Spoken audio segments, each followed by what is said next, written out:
Yillar davomida bahslashib kelinadigan mavzu Apple Android smartfonlardan ko'chiradimi yoki teskarisi? Masalan, Android smartfonlar birinchi bo'lib 120 Hz li ekran, periskop kamera, always on display, super tez zaryad, katta sensorlarni ilk bor chiqargan.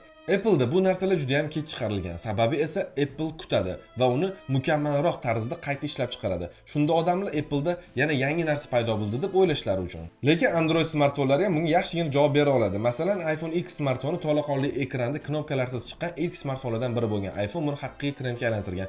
Aynan iPhone X chiqqandan keyin yuzlab kompaniyalar imенно Android smartfonlarda ushbu narsadan foydalangan. Keyinchalik Apple MagSafe'ni ishlab chiqaradi. Qarabsizki, yuzlab Android smartfonlarining orqasida chexollarda maxsus temir halqalar paydo bo'lish boshlaydi. Qisqasi, bu urushda hech kim mukammal emas. Android to'g'ri hamma narsani birinchi bo'lib ishlab chiqaradi, lekin Apple uni mukammal ishlab chiqaradi. Shu sababli odamlar kim kimdan ko'chirdi deb doim tortishib yurishadi, lekin asl haqiqat innovatsiyani bittasi boshlab beradi, ikkinchisi uni trendga aylantiradi.